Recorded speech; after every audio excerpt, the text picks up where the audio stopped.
And we are here with two incredible individuals. I have got with me, we're diving straight in, I have got with me two individuals who are responsible for bringing the Welcome to Mansfield book to life in two very different ways. And if you're not familiar with that, it is part of the Jane Austen Chronicles, which is a full shared universe and a modern... actually, Tony, how would you explain your book under the pen name A.R. Farina? Under the pen name A.R. Farina. Because I always get it wrong because it's like it's not a remake; it's an adaptation, isn't it? It's a young adult, modern day retelling. There we go. Yeah, or reimagining. You could say reimagining because it's not a straight retelling. Because some characters are merged into other characters. Some characters have different relationships, as is the case with this one. Some characters don't exist. So yeah, I call it a modern day reimagining of the 6 Austen novels in a shared universe. That was it. Because I kept thinking, I was like, adaptation, but I was like, no, I've listened to Tony talk about this, and he doesn't always use the word. And I was like, he's such a wordsmith. I got used, and then I just flubbed it anyway. But also with us is Ada McCartney, who is the voice of the Jane Austen Chronicles, as Ada very kindly, well, not kindly, she did it because she's an incredible professional, did the audio for the audiobook of Welcome to Mansfield, and I've been lucky enough to listen to it, and she does an incredible job. So Ada, hello, thank you, welcome, and let's delve in. When did you meet Tony, and why are you doing his book? Why are you narrating his book, essentially? Thanks for having me, Mike. It's a pleasure to be here. I love that kind is what you associate with the narrator of the Austen Chronicles. And Tony, congratulations on being an award-winning novelist. Oh, yes. Thank you. No less. Of course, I forgot. I've written it down, but I didn't look. Oh, Thank you. Yes, we'll find out which level of award in 2 months. But yes, I've won an award. Welcome to Mansfield has been named one of the best young adult novels from the Florida Authors and Publishers Association for 2023 publication year. So yes, very exciting. Thank you, friend. It's very cool. I entered the contest just thinking I'll submit it. I'll see what happens. And then just last week, I just got the notification. So it's insane. And the more people that can hear about it, it's one of the reasons I want to keep having you on the show throughout the journey of the Austen Chronicles, yourself, Tony, but also you, Ada, as we go along, as you continue to narrate the audiobooks and things. But it's something where it's like, if I have any power in my podcasting audience or anything, I just want to really spotlight people who are super passionate and super talented. And both of you are those things. And any way I can try and help that is just makes me happy. And also, it's a nice excuse just to chat with you guys for like an hour or so about such a cool book. It's what adults do to hang out. That's what I do. Literally, I want to watch a movie, so I'll organise with like Jack or Spider-Dan or something, or like even Dave. I really want to watch this movie, but if I try and get Megan to watch it, I have to trade it for another film a lot of the time, or she has to be in the right mood. But if there's a podcast and there's a time scale and we have to watch it by this date, she has no choice. And she doesn't listen to my podcast, so she'll never know. But she might listen to this one. If she does. I always try and get her to, but she's a busy woman. But she's busy, yeah. We're not, because we get married and stuff. We've got lots of things to plan. I'm just up here farting around. She's actually watching Love Island right now, so because we watched it for Chris and Dave's reality cast, and she got hooked on it. I know she's hooked on it, and now I'm going to have to watch a lot of it. But we're not here talking about all of my stuff, as much as my ego would love me to, and as much as Tony likes to keep pushing it because he loves hearing me talk. But I do. We want to talk about Welcome to Mansfield. And so, Tony, I had you on a few episodes ago. Details will be in the description. Ada is joining Genuine Chit-Chat once again. We spoke about a certain type of poems and retaking a word.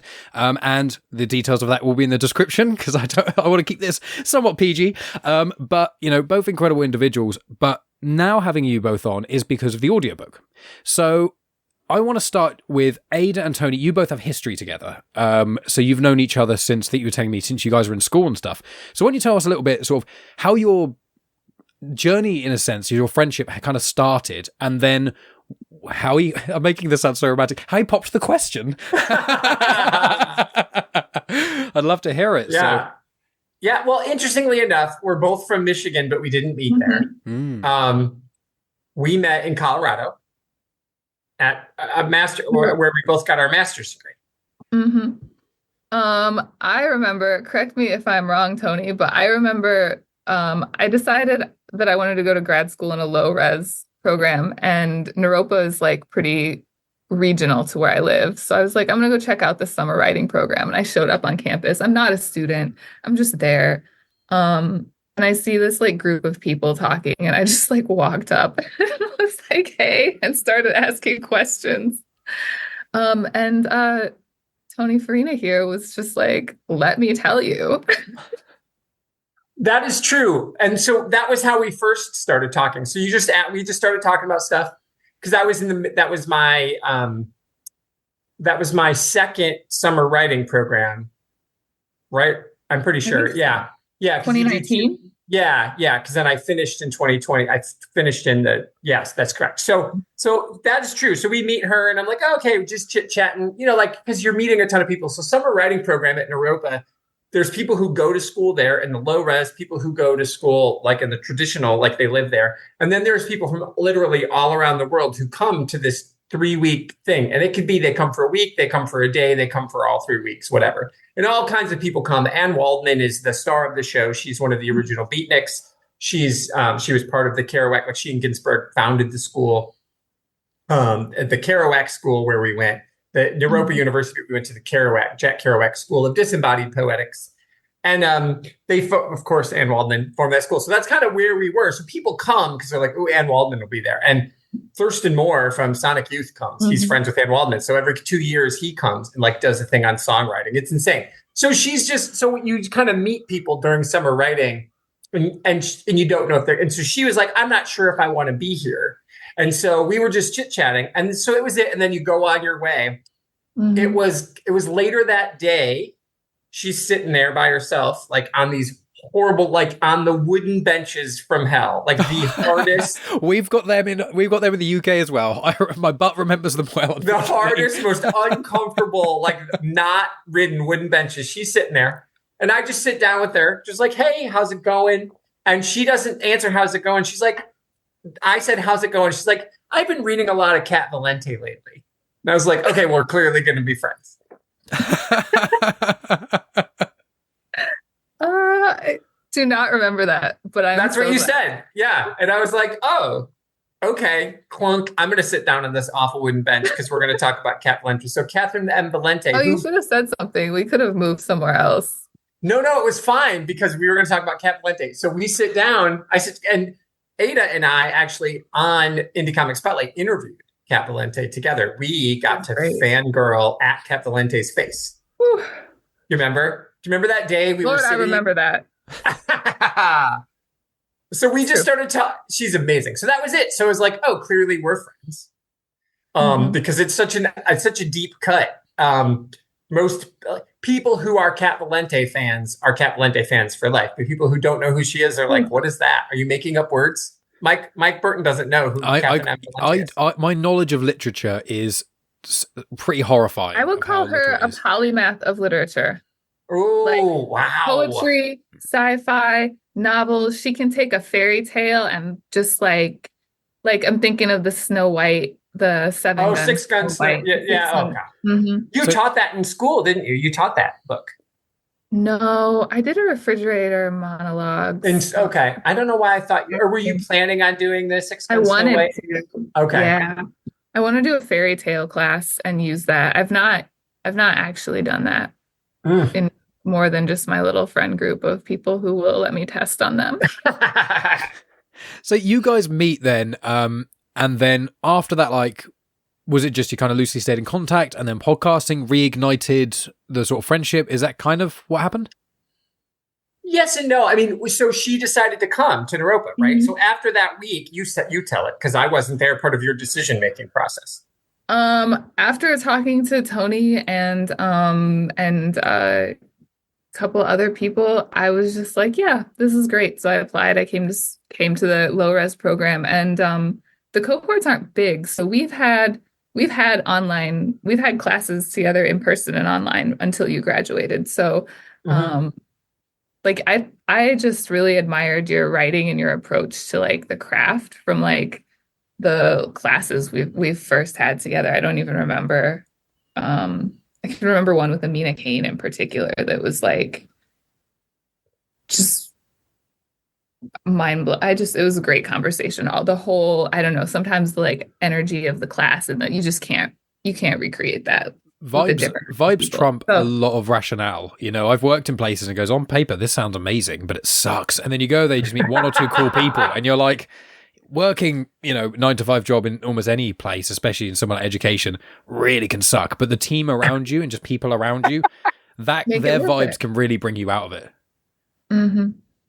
It's true. Yeah. So she graduated a year behind me. So I finished in 20 and she finished in 21.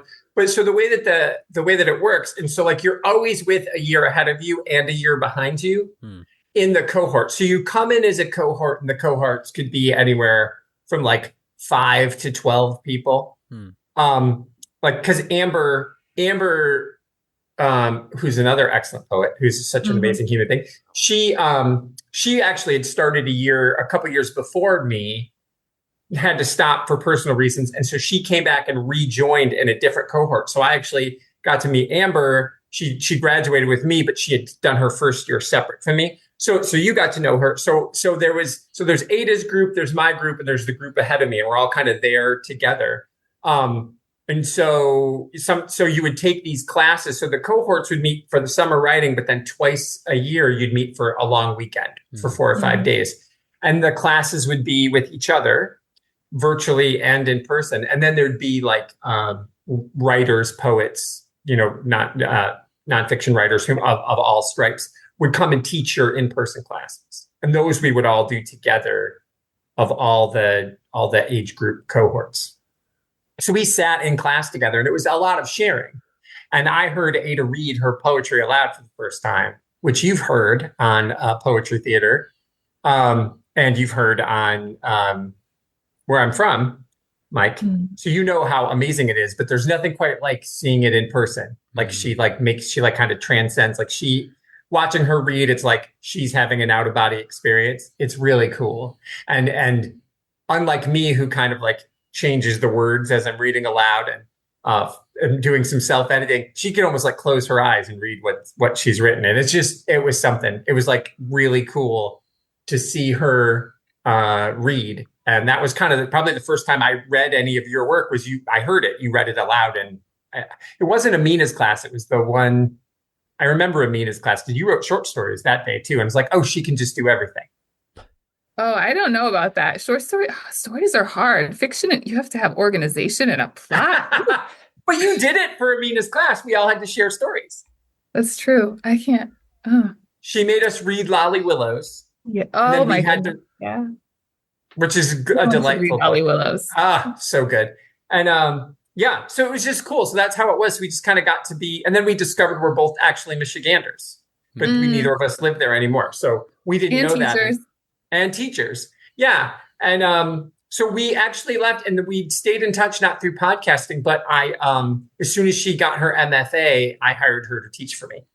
I remember loosely, I think, around that time, because how long have we known each other now, Tony? It was pre-COVID, wasn't it? Yeah, well, we met the first time through Dave and Chris. It was just pre. It was like I launched my show in February of 20, and then so we had met in 2019. So I met Ada around the same time I met you. It was like this weird catalyst, like for a lot of people's lives, especially like loosely connected to comics and motion, because it was obviously just before COVID.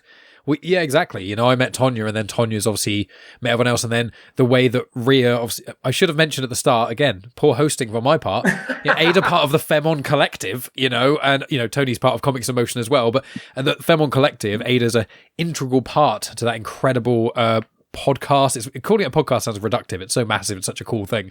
But Rhea, obviously Rhea's the sister of Jack, and then Jack was like Spider Dan's like #1 fan. So it's just like how we're all just kind of connected, but it's just like coincidence. And I know that like Tonya's theory is more so like a spiritual kind of it was meant to be thing, which is quite nice. But it's very cool that all these little things have kind of come together. I mean, the chance that Ada and you met on that day, and actually had those conversations and connected, and the fact that Ada just randomly mentioned Cat Valente, and it was just like of all things, and it's just like almost like a positive trigger word for Tony. It's just like, oh, unique author that no one's ever heard of, and you know their name, and you're talking about it casually. Let's delve in. It's true. It is true. Because listen, and I'll tell you, if, again, fans of her will know, you either can get through her stuff or you can't. She's not for everybody, but the people who would be like, what Ada said was, I've been reading a lot of Cat Valente. Not like, I read this September book. Did you happen to hear of it? It's weird. She was like, I've been reading a lot of Cat Valente. And it was like, plunk. Well, yes, like, I've read all when of you that. asked how I was, it's like, I don't know. Her books are just like, I don't know about you, but it's all like, it was all how it was. Like, all I'm sitting there thinking about, like, I'm not even noticing that bench. Like, I'm just like, wow, radiance. What a trip that is. Yeah. You get a powerful book, and it's especially the ones like with Welcome to Mansfield. I'm sure it's not in similar genre to sort of Cat Valente stuff, but with Welcome to Mansfield, there are certain chapters, especially, and afterwards it was just like, it just kind of sit with you for a while. And I'm a big Star Wars reader. I love a lot of Star Wars stuff, but a lot of that, the only time I think about it is in a nerdy fantasy-esque way, not like Star Wars novels, although a lot of them ask certain cool questions and their social commentary. There's not that many instances where I've been really sat there kind of pondering my thoughts. There's been the odd one. With Welcome to Mansfield, it was that there were certain key chapters, more towards the end, I won't spoil, but certain events that occurred, and some ones that I re-listened to on the audiobook. All I'll say is Norris's speech. I very much enjoyed that. I didn't listen to the whole audiobook. I skipped through it, but I was like, I want the sort of the ending parts, and that the sort of second to last collection of the audiobook chapters, that bit was just like, hearing all that was so cool. And so things like that, when it occurred in Welcome to Mansfield, really just sit there and thinking just about it, and people, and just kind of conceptualizing, sort of reframing almost, not relationships with other people, but trying to, my thing is trying to figure people out, it's just loosely, when you find out something about someone's past and you go, that explains that other thing. I can't say it because it seems like I'm psychoanalyzing you, but that, and with Welcome to Mansfield, I found that there's a lot of characters, and you can see how they're put together. But then when you get the complete package, not only do you understand that character and then their choices more, but also there's a lot of people, Welcome to Mansfield, that are, I know they're based off the original characters of Jane Austen, but there's so much modern humanity to them that you can't help but compare them to certain individuals or certain traits they have of people you met. And that's one of the reasons why I want to say, I hate Norris. I love you for writing Norris because they're such a well-written character, and I would compare them to, I know the author is awful, but I've got to reference it, Umbridge in Harry Potter, especially in the movies, played by Imelda Stanton, like absolutely incredible performance there, because everyone hates Umbridge more than Voldemort, because Voldemort is this being you can't comprehend. You've never met a Voldemort. Everyone has met an Umbridge, everyone has met a Norris.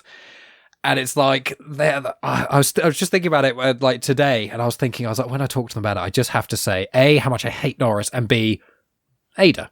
I know that you quite like Norris, or at least like performing as Norris, so I wondered if you could tell us a little bit, without spoiling the things about Norris, but how you connected with Norris as a character in certain ways, why you liked performing as them, and we'll kind of go from there a little bit.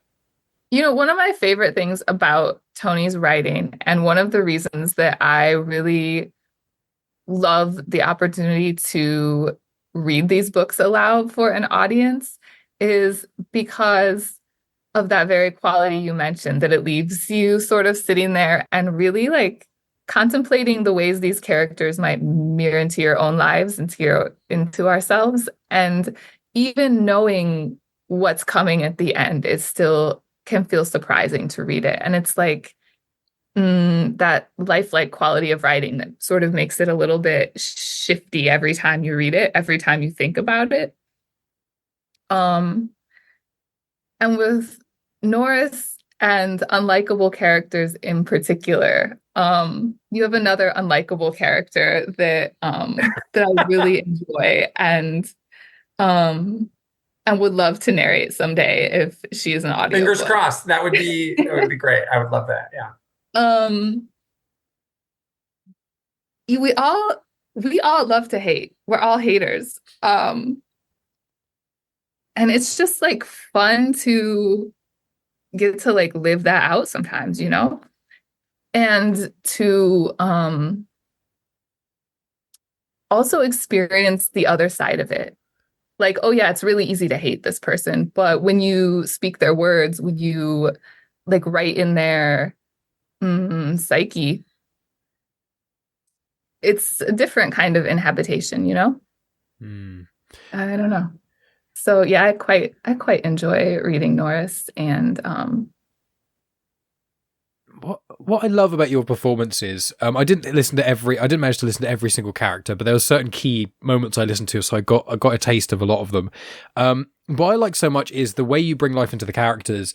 It sounds like, I'm not saying you're not a professional, but it sounds like the quality of it and the way you do it sounds like this was commissioned by like Penguin Random House for like a massive author's like big book. Because I think the trick is, what a lot of people do wrong with audio dramas and audiobooks and things like that, is they overdo how different everyone's voices are to such a degree. It's like Monty Python style, you know, I'm an old woman talking like this. And it's like, obviously there are instances, including in Star Wars, where there is an odd character that might have a really crazy, weird voice or something. But generally, the differences in way you speak it is in part the tone, but it's as much how it sounds like almost on a scale, like note-wise, as much as the inflections, the way you clip certain words, and especially with Norris, the way it was done was very particular, and it was very, very professional. And I found that I was in my mind before it was even, you know, you say something and then said Norris or whatever. I knew exactly who you were doing before it even mentioned them necessarily, just from the way the cadence in which you brought with them. I was like, well, that's clearly this character. Oh, that's that one. Oh, that's Candy speaking. Oh, there it is, said Candy. And so I really think you captured it so well, especially in an instance where so many of the characters are from very similar places. So I just want to commend you. I've been really, really enjoying your production, really. So I wonder if you could tell us a little bit more on, like, how did you decide on doing the voices? Did you read the book and it just kind of came to you? Did you do some like specific stuff? What was your process? Thanks for asking. Teamwork makes the dream work. Tony and I sit down and usually after I've read the book once and go through, I have my audio Bible here on the music stand. And we go character by character, and he sends more organized notes as well, but I just keep like these keywords here for every character. And I will like watch for the current project. For instance, I'm watching a lot of British TV. I'm watching The Outlaws. I'm listening to Neil and James Martin. Neil and Martin's podcast. I'm listening to like Back to Rhea and Jess Davies' podcast, just like soaking in Colin Firth, Victoria Beckham.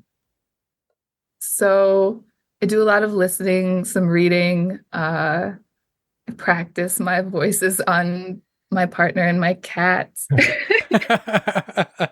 No, keep in mind what she's not telling you is that she is a professional actor. She went to college on an acting, which you guys covered in the other podcast, but she went to college on an acting scholarship. So she is a professional actor. I didn't want to say she wasn't. It's very hard to say someone is a professional. It's like, the quality was that. Right. I get what you mean is because we're a small publisher and we're just friends. And they were like, you know, when they came to me and said, we're going to do an audiobook, I was like, well, I want it to be Ada. And they're like, well, we don't know this person. And I was like, well, you're going to have to meet her. And so we set that up, and she met with Erica, the boss, and she was like, duh. You know, once she met her, that was a no-brainer. So that was, to me, I mean, I could have sent it out, and the process is you send it out and you could get a bunch of people, right? You know, they like can audition and whatever. But I'd heard her do stuff. Like I heard her read her own poems. Her lyrical voice is there, and her voice control and that ability to do stuff. And then knowing she went to school on an acting scholarship, and I know where she went to school. I almost went to school there, and I know what the acting scholarship, the acting program is like there. And I knew, you know, she was in a traveling theater, and it was like, just seems like a good fit. It's a friend of mine. It's somebody who gets me. It's somebody who I understand. it's a good opportunity for both of us. It's a cool way for us to just stay in touch and work together too.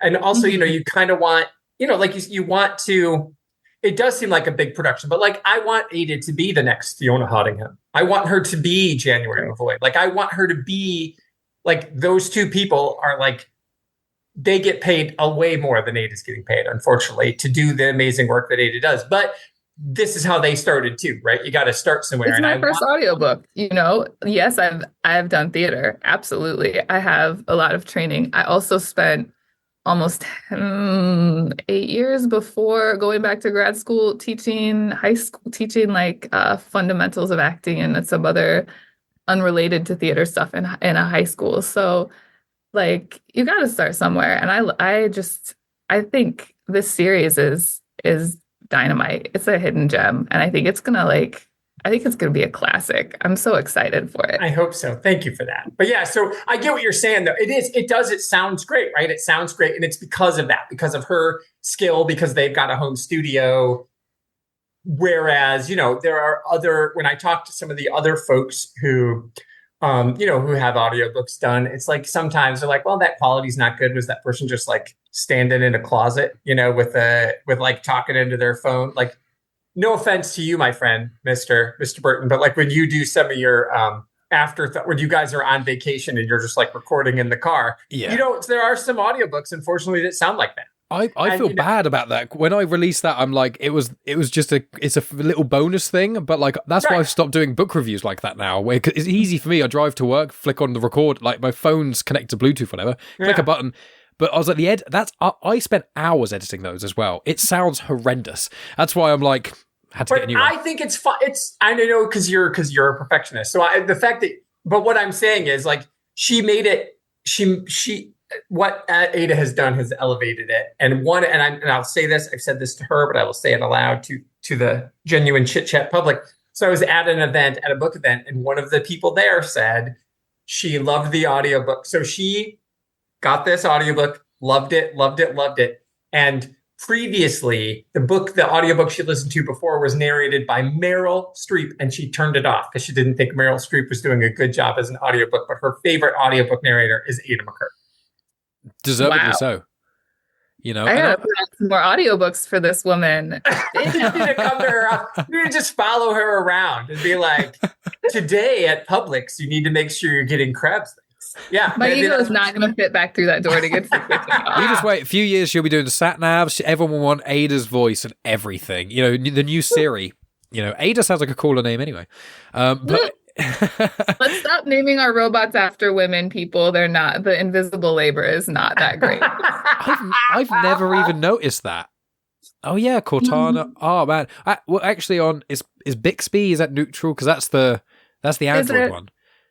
I don't. Is Bixby neutral? I don't know. I've never met. What does Bixby sound like? A dog. That's what I was thinking. What was I? Is Bixby something else? Because that's I actually don't even know what that is. That's the Android Siri. I only know because there's a button on all Android phones where you click it and it goes, "Oh, hello, what do you want?" And it's like, no. So I've deactivated it. And so instead of the button, being able to remap the button to something, useful, you just press the button. It goes, "Sorry, Bixby's not activated, so you can't do anything." It's like, why have you given me the button for it? I don't want it. So, but yeah, Siri Cortana, I'd never thought about that. That's a really interesting point. Okay, well, Ada's not up for being the new sat-nav then, or the AI Not person. Unless you are paying my family and my family's family a lot of money for many years. Of course. Then we can talk. Yeah, I'm joking aside. No, you've done a stellar job, and also with the with audiobooks. Speaking of, I was going to mention January Lavoie because of some of the Star Wars audiobooks she's done. Of the ones I've listened to, she's done one or two, which I really liked. Really liked her. So yeah, I would say 100%. Ada's up there, and the more this collaboration can get more spotlight on the two of you is the more we want. And so, Ada, I want to ask you, what is your history with Jane Austen? Because I've heard Tony's lots of times, and I love hearing it, but I'm not going to ask him again, because I think he said on this podcast at least twice. So go back and listen to the other ones, friends. But Ada, what your experience of Austen? Like, have you been a Janeite like Tony has for a few years? Has it been a long time? Not at all. What is it? Not at all. I didn't even know Janeite was a thing until maybe you said it or Tony said it. I didn't either. I think my aunt Carol is a big Jane Austen is a fan. I've definitely I've read Jane Austen. But no, it's not what I grab. Even as a young adult, even reading young adult fiction, I didn't really navigate toward a lot of historical fiction or like Jane Austen in particular. And in fact, I think Tony, I may have told you this about was it the Odyssey as well? But it's this modern reimagining of Jane Austen that made me interested in Jane Austen, truly. It is through reading Tony's books that reimagine what questions, ideas Jane Austen is imagining with that I'm like, oh, okay, now I can relate to this. So Tony's books are the Clueless of Jane Austen adaptations. It's just, it's one of those things where it works so well because when I met Tony and he, you know, I love hearing Tony's passion with Jane Austen, all the different novel editions in all, you know, rooms of the house and things.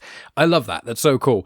And so when I met Tony, I was like, you know what? Tony's passion for Austen, he's so passionate about everything and he always supports me so much. I've really got to try and I need to try Austen. And I listened to the Sense and Sensibility audiobook, and it was really cool. It's included with the Audible subscription thing. So I was like, I give it a go. It was good fun. I did enjoy it. But I couldn't just continuously listen to it. I had to have a proper break for a while because I was like, okay, the language used and things like that. When it comes to older stuff, I think of it like Shakespeare is too much for me, and Austen's kind of halfway. And I'm like, it's just, I get it, but I have to kind of focus. And I've never read Pride and Prejudice. I don't even know the story of Pride and Prejudice. I might be the only person in the world, especially English person. I've not seen the film. I think the film adaptation or one of them's got Colin Firth in it as Mr. Darcy, I think. Yeah. TV. It's a miniseries. There you go. Yeah. So like I know so little about Jane Austen. And so because of Tony though and his passion, I listened to the Sense and Sensibility audiobook. The first non-Star Wars fiction book I listened to / read for I think 7 years or something nuts, and so that was obviously before his book came out and things, and that's since expanded. But then also I went to Jane Austen's house is like in the same city I live in, and then so she was in the area of Hampshire. She was born in one place, lived in another, and then there's the museum where she spent most of her time in another place. And I went to the museum for Jane Austen. And at that point, I think I'd only listened to Sense and Sensibility, or I might not have even listened to that. So I went in just because of Tony's passion for Jane Austen to the Jane Austen Museum just to experience some of it. And now I'm like, I'm really passionate about Jane Austen, even though I've literally consumed one audiobook of one of her, a sixth of her things, and then, you know, a sixth of her stories in adaptation. And I was just like, to support a friend. And I was like, you know, when friends release content, you want to support them, whether they're good or bad. And I started reading Welcome to Mansfield, and I was like, this is so good. This is so brilliant and it's so inspiring. It has genuinely made me go, I need to have a break from Star Wars books because this is so cool. I need to delve deep and read a few other books and things. And I read Babel, which Tony and I, we've both discussed. Very good book by R.F. Kuang. Incredible. But like, his passion inspired me. And so it's so nice because I want people to enjoy Jane Austen through the Austen Chronicles, through this series. And on the spine, you know, there is a number 1. Oh, you can't even. Where is it? At the top. It's at the top. There's a 1 right there. And I need all 6. I need them, okay? And even if something happens, and then there's the number 2, that's a nice little preview. And it's like, I need these books to succeed because I want my friend to succeed. But selfishly, I need to read all of these. And I need more classic literature made in this kind of style. This has got so much heart to it, and it's so exciting. And then when I finish it, I can have conversations with people about Jane Austen. It's like when you guys talk about Cat Valente. I'm like, I don't know who that is. I don't even have a concept of who that could be. So your next job, even though I don't think she writes these kind of books, is making an adaptation of Cat Valente for me to save me reading difficult literature. Is that all right, Tony? Is that your job for now? I mean, you just want to listen to her audiobooks. You just want to listen to a couple of her audiobooks. You'll love it if you like Star Wars and Jane Austen. If you read the September series that she and her husband read, at the end of the September books, I'm just like sobbing uncontrollably. And then she, as the narrator of the audiobooks herself, says, it's okay. And she says to us, don't cry. They're going to be on your shelves. It's okay.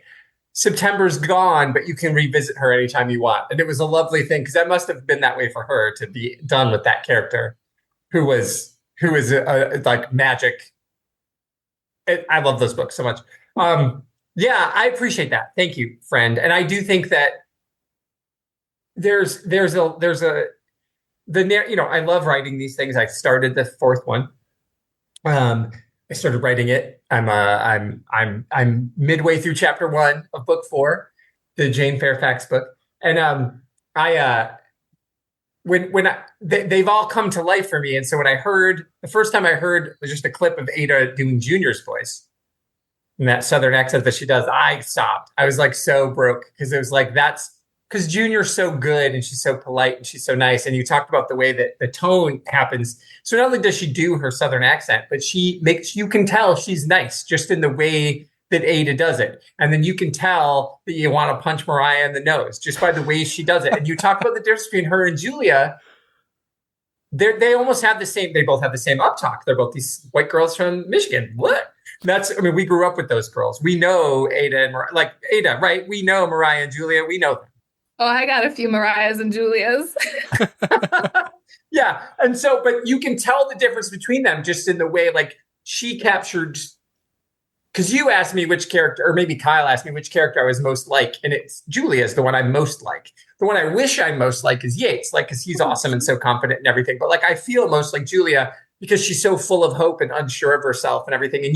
And Ada captures that, that hope in Julia, but also that like underlying anxiety. That moment she's like, guys, can I tell you something? When they're walking back and she like confesses that she's not sad to be rich. And then Junior's like, don't be ashamed. And just that whole section, listening to Ada do that whole section was like, you captured all of the tone, the two of them talking to each other, and you're like, realize that's the moment that they become friends, like in that moment. And it's just, even though the narration doesn't say it and Ada doesn't say it, you hear it in the way that she did it. So it's just really lovely. And what were some of your favourite parts of doing that at Ada? I know we've already discussed Norris a little bit, but let's talk a little bit more about the rest of the characters and your narrating voice as well. I love, because obviously with Tony's writing style, reflective of Austen, is the kind of, dear reader. Like, I love it in movies. I love when there's a narrator, especially unreliable one. And I love in this way, it's a very clever way to be like, there's a scene going on there, people are getting up to shenanigans. We don't need to see that. Like, and it feels so organic and it feels so personal. Like someone is telling you specifically about this thing happening. And Ada, again, you capture that so well. So how did you find narrating it as well as doing some of the characters, like some of the variances within your performance? It's not very scientific, but I really just feel it out. Like, I love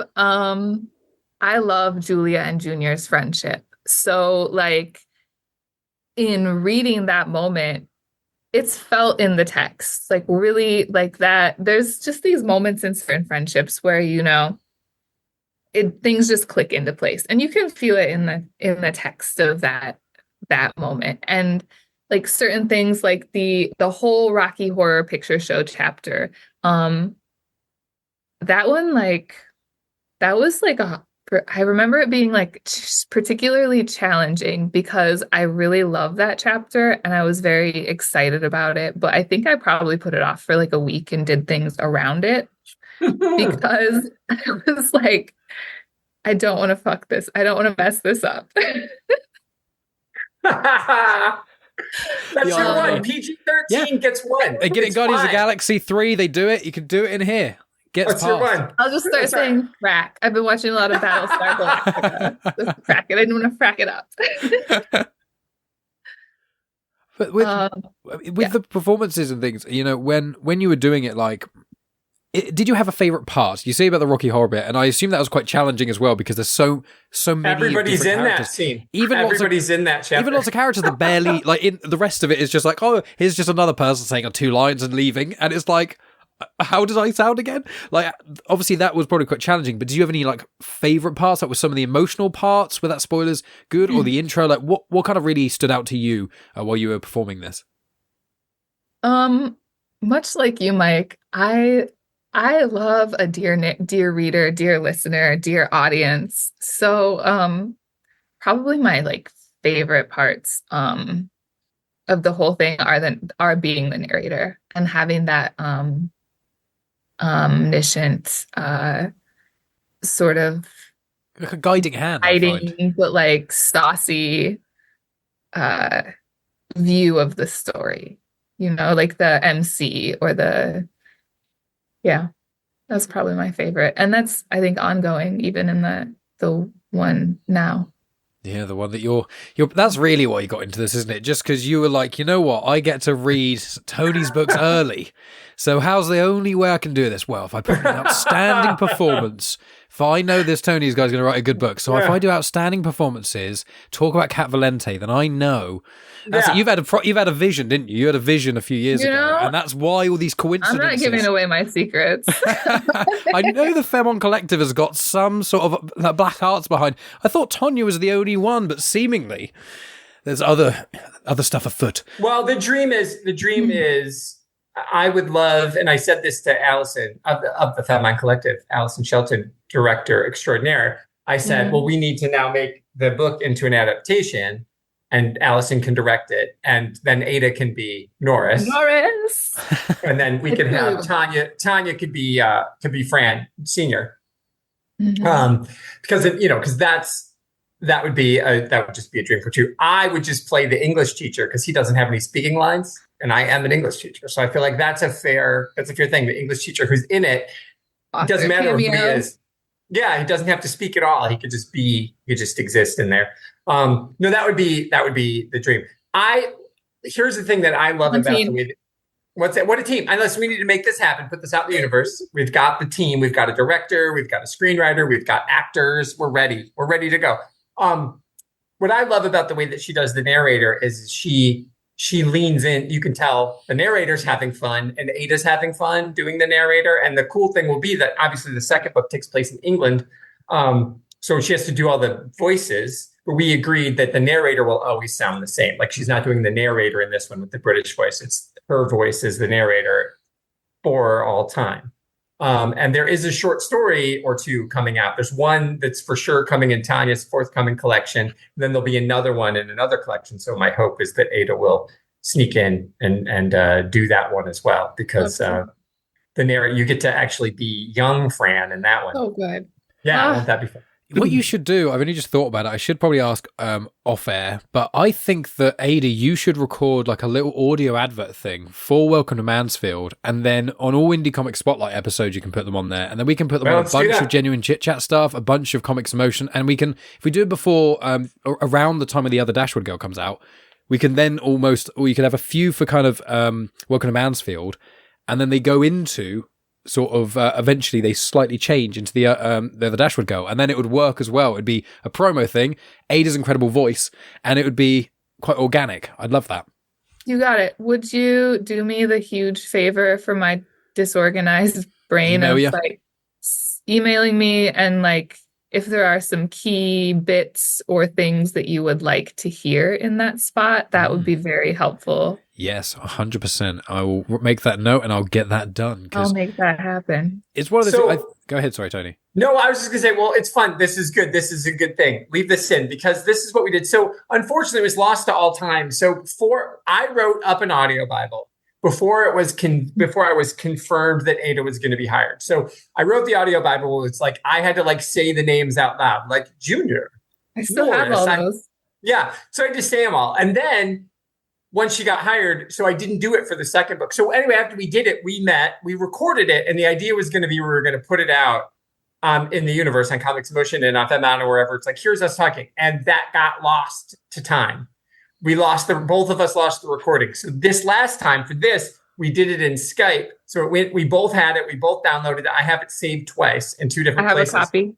Yep. And I put it up into the cloud, a shared drive, so we couldn't lose it for this one. So whenever you put this out, we're going to put that out, our conversation. So even though people haven't read that other Dashwood Girl yet, you'll get a chance to hear us talking, our process of going through what we want them to sound like. Could you do this? And then we'll just play around with it a little bit. So we like spent 90 minutes just talking about the characters. And a lot of it is personality, right? Like Ada said, she feels it out. And so it's important to me, like I have a sense, like if she had come back and had made, Junior not sound the way that Junior sounds, because there's a lot of different Southern accents that one could do. And you were very specific though, which was helpful. With Junior's, yes, because I had heard her, she actually whispered in my ear from time to time. So I needed her to sound the way that she sounded. And you did it. And that's why I cried. It's like, that's it. That's the way she sounds like in my head. But then like the rest, it's like, well, she has this vibe. So like with Norris, when I first heard Norris, I'm like, perfect. Because I knew I wanted Norris to be clipped and reserved. And because Norris, as we learn in the book, is holding in. It's not just reserved. It's eating her alive. It's eating her alive. And so that has to come through the whole performance. And like, who's never upset about anything? Tommy. So every time he walks into the room, he always says, "Sup, fam." And the way that she does it, Ada shouts it. It's not just like, "Sup, fam." It's like, "Sup, fam." And she nailed it so perfectly. Like, that's it exactly. That's him walking into the room. So it is personality. And so our conversation isn't so much me, because I'm not a voice actor. So I'm saying, here's what I think they should sound like, or here's like a tone, or here's a pitch or whatever. But it's mostly like that personality. And so because she is an actor and she gets it, and a writer herself, and she's not the star of all of her poems. There's characters in her poems too. So she knows how to be in character. So, and it is just a vibe. It is like, here's who they should be. And the thing I think about, and Ada will speak to this because she does it professionally. She's a paid voice actor. It is equally a performance than anything. And in fact, I feel, and you can speak to this, and this is my question to Ada that I've never asked you, is it when you're face acting, when you're on stage acting, which you've done professionally, you get to face act. You don't get to do that here. So is this harder? This is harder and easier. I'll start with easier. It's easier right now because I don't have to go anywhere.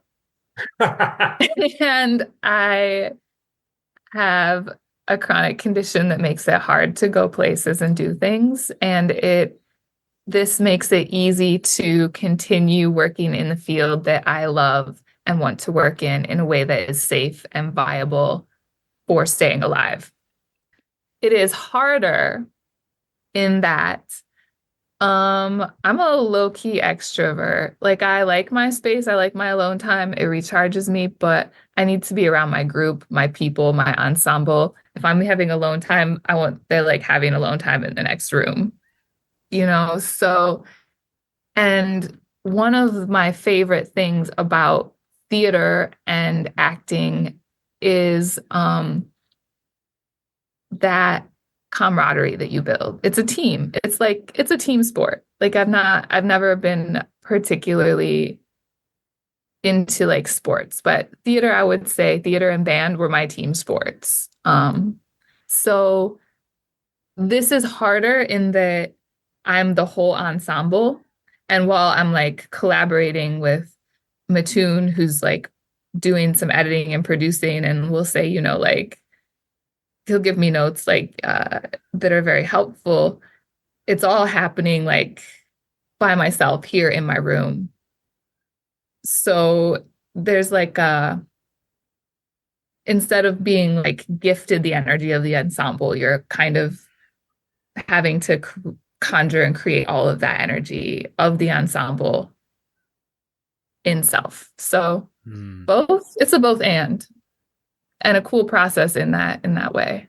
I think when I'm getting paid more, I'd love to have a director and like not be the whole production. Yeah, well, it's one of those though, isn't it? I think it will make it so that when you do it, as you do it more, it'll be easier in a lot of ways. But also, I think a lot of the time when you get these, to compare it to like film, a lot of the best directors, they started proper small and indie, because like when you do that, when you are being the writer, director, and you're acting, and you're producing, and you're doing this, when, not saying Kevin Smith's the greatest anything of all time, but in any way, but because he had to make Clerks, and he had to do everything himself, when he then had a bit more budget, a bit more money to do stuff, he kind of knew how things worked a bit more. And you find that with a lot of film directors, that you either get ones like David Fincher or James Cameron who are like obsessive and they have to be in every single room, or you get other directors who started from the bottom, didn't kind of have like a really big break initially. They had to do a lot of like indie stuff to kind of get their hands dirty, and that makes them better. And I think when I see podcasters and stuff as well, and it really almost any medium, you know, when you hear about, oh, yeah, I was a writer, first book, immediately got published, out into the world. No, it's more about the real strong writers, the ones who wrote, you know, loads of books and almost gave up. And then, you know, they just decided on the off chance just to hand it the last one in. And then that was the one that made it, like things like that. And I think that you doing that, you being the whole ensemble, it really, it will probably help you in the future. But also, it really doesn't sound like you're being constrained by anything. It really does sound like you've got a director and you've got a team behind you, because the energy I think you're bouncing off is you're kind of letting it out into the room, and then it's coming straight back, and you're really capturing that. Like, have you found that you've learned anything from doing this? Like, I know you're a professional paid actor, but like these projects, what's your learning process been? Everything, like absolutely everything. I did not know. I mean, I remember like working for my parents in the summer in their shop, and like we listened to audiobooks on cassette tapes and later CDs, but it never occurred to me that like that was a job someone got paid to do. Like I was very lucky to be able to like read out loud to people growing up. I had some people in my family who enjoyed that. And I like reading out loud. I like listening to stories out loud, but it didn't until you mentioned it, Tony, I did not even like occur to me that one could do this particular. I knew there were voice actors, but I did not think about audiobook narrator. I was like, wow, that's a thing. Awesome. So I really this process has been a complete learning experience. Yeah. It's fair. And I'm learning things every day. And that's, I think that's why I love it so much, because I like a challenge, and yeah. Oh yeah. Well, people like, I was thinking with some of the audiobooks I listen to, when you see it, it's like, oh, 8 hours. It's like, yeah, that's not 8 hours of someone sat in front of a microphone. That's 8 hours after everything. That's the takes they've done. I think I heard Mark Thompson, one of the he narrates a lot of Star Wars books and things like that, and does some other voice work. I think he said it's normally like, even him, who's a not proper professional, but someone who's been doing it like non-stop for like, I think 10 years or so, and he does a lot of them. And he's like, even doing that with characters I'm familiar with and all this sort of stuff, he's like, it takes minimum 3-4 times longer, like, unless you're really lucky. So it's like an 8-hour audiobook, easily 24 plus hours to just do it. And that's not including, you know, the prep time, you know, thinking about how you're going to do it, as well as like, you know, certain individuals, you know, prefer to sort of read a chapter, then perform the chapter, or read the whole book, then do it bit by bit. Like, everyone's got their own process, but you have to have read the book. And it's kind of, there's certain character journeys, which like with Norris, where you have to know kind of where the end point is in certain ways, where the reveal is, to then actually understand where they're going. It's almost like the Alan Rickman Snape thing in the Harry Potter films. It's like, he's the only one, apart from the other person, who knew from the start. So you have to put those nuances in. And so you really do understand the characters. And so I want to say to you, Tony, have you found, because you've got the voices in your head from, you know, Junior and some other characters, have you found that your connection with these characters has then grown because of Ada's audio personification of them? Yeah, absolutely. Absolutely. I do think, like you said, I think that Julia's hopefulness, because, you know, you can read Norris just as pure rage, or you can read her as misery, self-constraint. We learn, you know, she's constraining something, and that comes, and of course, you know, that was a surprise to me, even a little bit, like, not the big reveal, but that she got to say it was the big surprise. And so that's why she even says out loud, nobody's ever let me talk to the end. Like, or the narrator says, no, she said it all, and she covers her own mouth because nobody's ever let her. Tommy always interrupted. Yeah. Right. Yeah. And so, or Candy interrupts her sometimes, but it's usually Tommy. And so that moment of like, oh, she got to say everything that she was feeling. It was always like, just under the surface. Am I going to let that? Is she going to get to say it out loud? I wasn't sure. And then she does. And then honestly, there's another reveal during her big speech that I didn't know, and I can say that part off air because I don't want to spoil it for everybody. But there's one thing I totally knew, and I knew from the beginning, and the other thing I didn't know, and that was like fun to me. And so I think Ada really captures that. So yeah, it's a different connection to those folks because it's just even like the Betty who's the chef. And the way that Junior and Betty interact, that's really lovely because again, it says everything about Betty. What kind of cool, like Betty's really cool, and the only person who really ever talks to Betty is Tom Senior and Junior, like nobody else. And even Julia and Ed and Tommy, who are all nice enough, and Yates is super awesome. They don't even talk to her, but like Junior makes, and so later in the book, they have like an all-night slumber party, and they all talk to her, and you can see like even though that happens through the narrator. Like that moment and the way that Ada set it up in their conversations, real casual. Like you feel Betty warm up to her, and so that is just really cool because that's how it is. It's like she's like a little nervous, like what? I'm furniture. Because again, that's commentary too on Austen's. Austen's always commenting on class, and so to Junior, there's no difference. There's no difference between herself and Betty. Mm-hmm.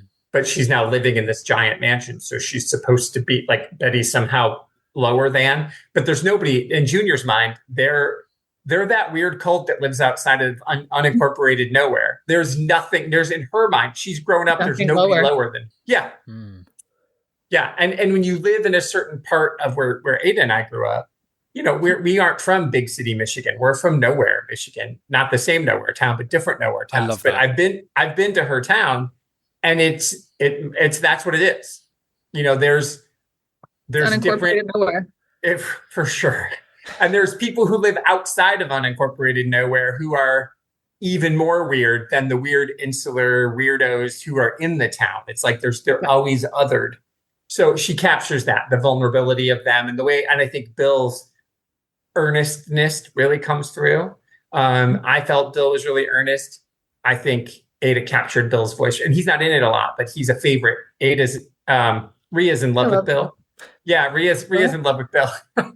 Yeah, that's cute. But you capture that really well, So I just think, I was always fun to hear what other people think. I am definitely a believer that you put art in the world, and then it's not yours anymore. Mm-hmm. And I get to practice that now, and. So I put it out in the world and then Ada reads it back to me, but then now other people are experiencing it too. So it is just really fascinating to see and hear the characters from her perspective. And may I ask, just jumping off that question as well, is because Jane Austen is a shared universe and because there's certain characters that are going to be appearing in other novels at different ages, different times of their lives, some before, some after, have you also found that Ada's performance has helped you with those in some ways as well? Because thinking about how a certain character is when they're older, how they sound, kind of like, the thought in your head of how they sound, although you've got, it's set, hearing someone else do it on point, it adds another level. It really adds. That's what I found. Like Norris's voice, I know I keep saying about Norris, but like when I was reading Norris, I was just like, the voice in which Ada does, I was like, that's it. I didn't get anger from Norris. I just got this, almost something is kind of seething, but so repressed, can't let it out, but not a good enough actor that something doesn't come out. A little crack, but it's always there. And that's so hard to convey. I wouldn't have a clue how to perform that. But so with characters like that, who will appear again, did you also find that Ada's performance has helped you kind of develop them in future stories too? Well, interestingly enough, the third book is about young President Bennett when she's just a kid. It's almost like I knew that.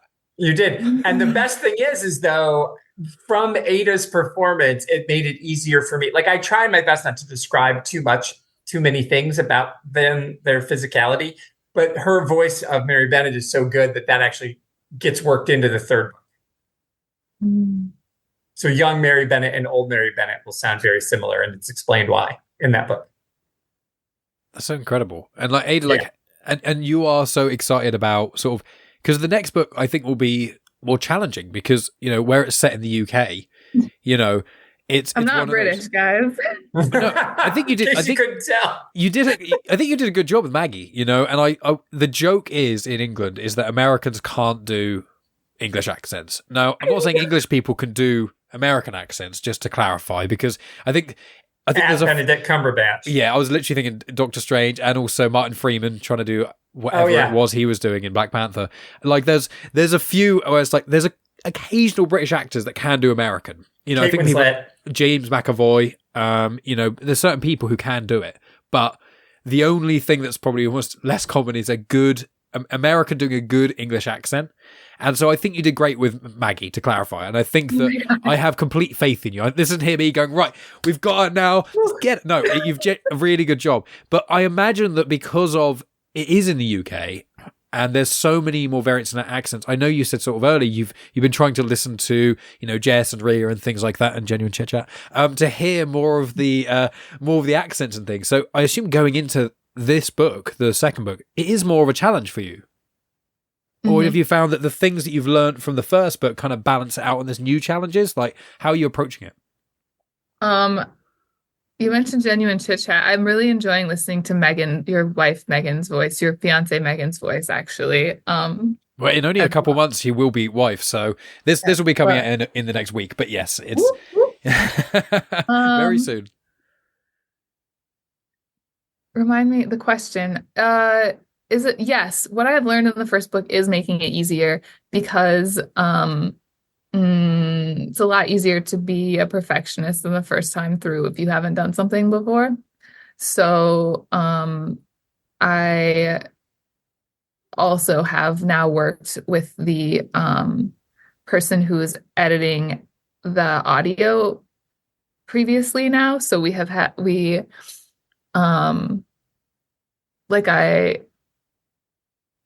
have built some trust, and like some of the notes that I get are really helpful. So I'm like just learning how to tweak the I don't know, the like boring logistical processes of recording audio and sending it to somebody in a way that makes sense. Because it's one thing to like sit and read, just like read a book out loud or perform it out loud, but then technology can be my frenemy. So that was a particularly helpful aspect of having one done this time through, to just have that, like it creates anxiety. So having the technological process down is very freeing, if that makes sense. Yeah, because the audio world as well. I'm not as much of an audiophile as some, but like you export an audio file in a slightly different format and it can really sound very, very different. It's very odd. You click one option in one software and it can just, so I get and that. And you sound like T-Pain. You're like, I didn't need for that to happen. What the hell? I gotta start releasing music now because the podcast was so musical. But I just redid your acknowledgements section because I had accidentally made an echo on myself with a setting I did not realize I had set. I kind of love that. Like, an epic thing right at the beginning. That's amazing. It's a little epic and a little bit ridiculous. I love you are listening to the way it starts is so fantastic. I love that. The fanfare is incredible. We'll need to start to wrap up as we're running out of time. But with Ada, is there anything else sort of going into the next book and the rest of the Austen Chronicles? Is there anything else you want to sort of mention? Anything that you want to discuss in that regard before we start to wrap up? Keep listening, keep reading them. Yeah, these are great books. I'm really having a good time. That's all. Aw, thank you. That means a lot to me. I mean, I love them. And the second one is so far, I've written 3, and the second one is my favorite. I felt a little bad for her. Yeah, I felt a little bad for Ada, as I said, because it's like, oh, now I've given you all these British voices to do. And on top of that, 3 of the characters are Scottish, but one of them is hiding her Scottish. Like it's like she's a little embarrassed to be Scottish because she's the villain. I have to tell you, my dad is very excited because his family, some of them are from Scotland, and he's like, I can't wait to hear you be Scottish. It's going to be great because the villain of this piece, who's a piece of work too, she's like, she thinks of being Scottish isn't worthwhile for some stupid reason because she's a monster. So like she has to like Nora, she's trying to repress her Scottishness. And so But if you've ever listened to Neil and his husband Martin is Scottish, and he's got this really amazing tone. And it's like, that's what I want Edward to sound like. So she's listening to Martin. So Martin will be the inspiration for Ed Ferris. And I'm really excited about Edward. He's Edward, not Ed. That's the one thing about the Austen book. She was punking us. All the characters' names repeat over and over. And even in Persuasion, there's a joke about all the Elizabeths and Marys. That's like in that book. And it's like, there's so many. I'm like, okay, well, this one, the reason that Sissy is Sissy in this second book is because she's also Frances, and they also call her Fanny, which again, we've already made the decision. We're not doing that. So I was like, what are some other nicknames for Frances? And so I landed on Sissy, and that's Junior's Junior, because again, in England and America, Fanny means something different from each other, but different from when Jane wrote it. So although Fanny Dashwood, we'd be fine using she's the worst. But anyway, yeah, so I'm really excited to hear it too. If you follow me on Instagram, you can see we did a clip. There was a excerpt a sneak peek of Ada reading.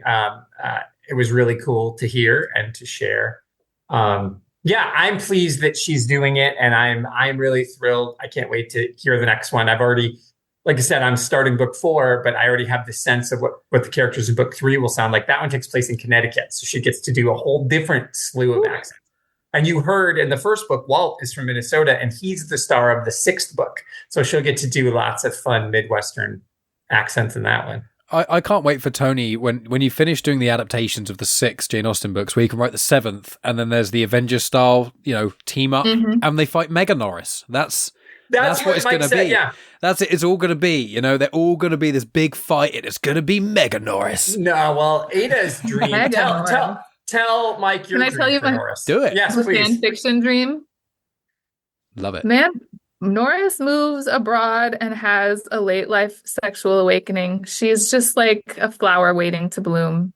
She's a redwood tree. She just needs to grow very, very many years before she awakens to life. She's going to be a new woman. That's incredible. I love that idea. And I've thought as well, as when Tony finishes doing these, I'm going to be like, when are you going to write a sequel? And he's like, I can't because Jane Austen just had the individual books. I've already done Shared Universe. That's enough. And I'm going to be like, but Junior is so precious. I just need to know she's okay. And it's going to be... I know. There'll be at least 2 short stories for Tanya. The one that I've written already it's about Junior and Susie and Little Bit, as well as young Fran and young Candy. They're all make appearances in that short story. And then the other short story that I have prepared for the next version of 52 Love about sunsets will be Maggie and Junior going on a road trip, listening to Matt Nathanson sing Def Leppard songs. So I think we spoke about that because he's the one who does the Way, Way Back song. Yes, that's him. Yeah. That's in our playlist. We always listen to that love song. that song. And I always think about you as well. Yeah, he actually gave me officially...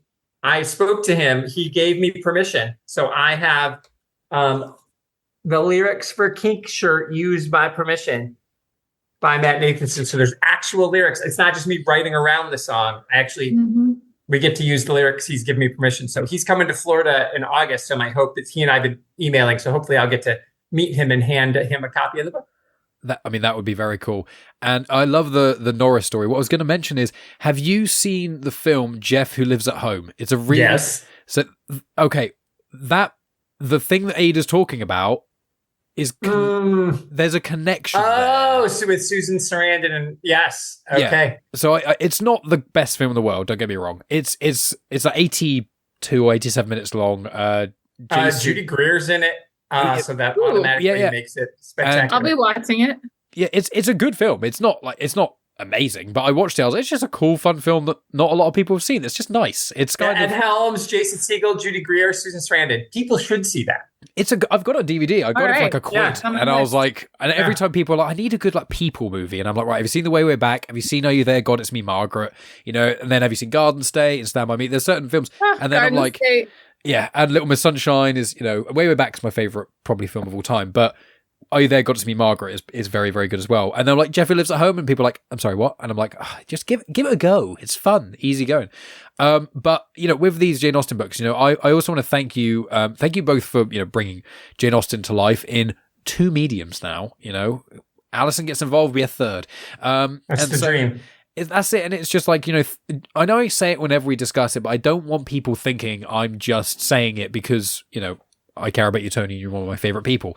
If I didn't like Welcome to Mansfield, I would tell you. I would still try to promote it. But I would say, no doubt. Not my jam, but I'm happy to promote it. But genuinely, people have a misconception. They hear young adult, then they hear reimagining of or retelling of or adaptation. Then they hear Jane Austen Novel book, and they go, "Oh, I don't want to hear a modern day version of Pride and Prejudice." You're like, you're not comprehending what it actually is. First of all, not even written yet. Tony chose one of Austen's lesser known novels intentionally, and also it's just I genuinely was only reading Star Wars books for nearly a decade. And this book changed. Yeah, I know. There's a lot behind me. To be fair, of that decade, quite a few years I was barely reading at all. It was like one book a year or so. And then Star Wars reignited it. And then Welcome to Mansfield genuinely has made me read more and has made me more adventurous. And I bought a Neil Gaiman book the other day. Well, I've got that in my... And when I go to America, I'm just getting Star Wars books. It's just going to be non-Star Wars. Read a lot of those. So genuinely, no matter what you read... This book is just one of those books where it's like, if you are a person, then you will probably like this book. As long as you're not like a terrible human being. If you're a Norris, then you're not going to like this. But if you are a Norris, you probably need to do some soul searching before reading. You might like this book. It could help. It might inspire you to do great things. Norrises of the world, Norrises be nicer, but also, read Welcome to Mansfield. But, thank you both so much. Final plugs, just of what you are both up to. Obviously, Fairmont Collective and Indie Book Spotlight, Comics Emotion stuff. Put things in the description. But anything else in the immediate future? Because this will be coming out, I think, this weekend, actually. So, very soon. There's one thing. There it is. There it is. And look at those names right there. We know some of these people. There's her. Wait. A. McCartney? Wait a minute. And who's that? Shelton. Who's that? Anthony D. Holt Jr. Look at all those amazing people. I know these people. You do. I think you know all of them except for probably Kelly. You've heard Keith talk. I don't know that you've met Kelly or Eric. No, I haven't. No. Yeah. Excellent human beings. Kelly's getting married soon. Oh. If she listens, congratulations. Kelly Gaines. She's great. So yes, Comics Lit, you can pre-order now. We'll put the link in the show notes for you. And if you sign up for my newsletter, if you go to my website, sign up for my newsletter, I'll send you an arc of it. I'll send you an e-arc. You could give us a review. We're working on volume 2. Right now we're working on it. And it's going to be great. So yeah, it's a collection of essays where we nerds have decided that comic books are high art, and we set out to prove it.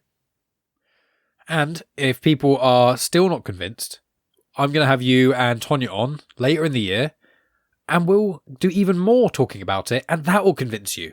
Yeah, and Tanya and I are going to do a hostile takeover of Comics in Motion for that whole week, and everybody, so you'll hear Ada, you'll hear Tony Holt, you'll hear everybody talk about their essay, and I'm really proud of it. You're getting Ada McCartney, the famous, audiobook reader, the famous voice actress, who's competing with January Lavoie for the award ceremony. What are you getting her on Comics Emotion? I'm getting her on Comics Emotion to talk about her essay about Saga, and you can listen to her, wax poetic. It's really a great book, and we had a lot of fun. Volume 2 is in, and we already have I already have people committed for the forwards. This forward was written by Brian Edward Hill, maybe one of my favorite working comic book writers in the world. Thanks to Tanya. We have the next 2 books, we have the forwards committed. Next book is Eric Grissom, the writer of the Goblin series. And the book after that is Brenna Thumler of the Sheep series. What? In the bank, already approved to write. So we're going to make this go forever and ever. Neil Vag has agreed to join us for volume 2, as have Matt Lloyd. He's amazing, right? Both Matt and Neil are amazing individuals. Scott's going to be in that volume 2. Tony Holt is going to unfortunately bow out for volume 2, but we hope we can arm wrestle him back in for for round 3, because his essay actually finishes this book with a mic drop, Ada. And I know you are partial to Tony Holt Jr., but that essay, a little bit, is amazing, right? It really is. I am in awe. I am in awe of that man and his many talents, including writing. He was one of my first mentors. I don't think I would have graduated from college if Tony Holt hadn't taught me how to study and write an essay. I did not learn those things in high school, and I was not prepared to do them at the college level, but Tony can do it and teach it. Incredible stuff. Well, Ada. Yeah. As well as all the things that Tony has already mentioned, obviously looking out for, we've got the audiobook of Welcome to Mansfield. There's also going to be the audiobook for the other Dashwood girl. Then there's also your essay in Comics Lit as well as your appearances as you're part of the Femme on Collective. Why don't you tell us a little bit about that and then anything else you've got going on? Sure. Well, the theme of my life right now is less is more, and I don't have any new episodes of Poetry Theater, but I am delighted to continually be on Ria's Questions episodes. I'm hoping to bring Poetry Theater interviews and some new things back, as energy allows. But for now, I'm working on these dynamite audiobooks and writing some stuff. And you can find me online at www.aamccartney.com. I'm endeavoring to be back on social media, but it's some energy. I don't even have any immune issues or any sort of medical issues that affect energy. And genuinely, I'm 7 episodes behind on posting genuine Chit-Chat episodes. I haven't even posted the one about Vegas with Chris. I did 2 in the middle in between them that were time sensitive, but I genuinely, social media is the most draining part of podcasting for me by a long shot. And I know that even podcasting and creating content, especially content as incredible as what you put out there, Ada, it is so draining. So when people like yourself or people like Spider Down's on a little bit of a hiatus at the moment, it's because it takes a lot of effort to do all this stuff. And so, I'm always a proponent of, if you need to take a break, do it. The content you release that is out there already is incredible. We can all wait. And I'm sure whenever you're ready to put out a bit more, it's not like you're not, narrating audiobooks at the moment and there's an essay collection that you've contributed to coming out and you're part of a podcast collective. It's not like you're doing all those things. Oh, wait. And writing her Tank Girl essay too. Yeah. And she's still apologizing for not doing enough. It's okay. You're doing loads. You're doing more than I am. I'm just opening my mouth a lot more. I appreciate that call out. I've really been trying to shift that paradigm. It's been, I don't know how long ago the end of March was, but not that long since these new diagnoses. And so there's some adaptation, and it's easy to lose track of that. I appreciate that. That's all good. Well, thank you to both of you for coming on the show, as always. It's always amazing to have you both grace the screens and also grace the headphones as well. Beautiful people inside and out, incredible creatives, putting stuff together that's just making the world better in all the little amazing ways we need to. So thank you both. I appreciate you. All the links will be in the show notes, friends and stuff, and I'll be doing a waffly outro thing that people will be listening to. But both, thank you for coming on, and I appreciate you. Waffles? Yeah, Mike's gonna make the outro is Mike's waffle recipe. Yeah, it's me. I hear it's great. It's just but I'm not going to say anything. You're just going to watch me make waffles. Him make waffles. So the audio version is going to be terrible because they're going to be like, need to do that now. ASMR. Yeah, right. You got silicone waffle molds as well. I'm cracking an egg. No one wants to hear me do ASMR. There's enough mouth noises in some of my other podcasts. Can you hear the waffle iron hiss? See, when Ada do it sounds cool. If I did it, I just sound like a right muppet. Amazing. That's it.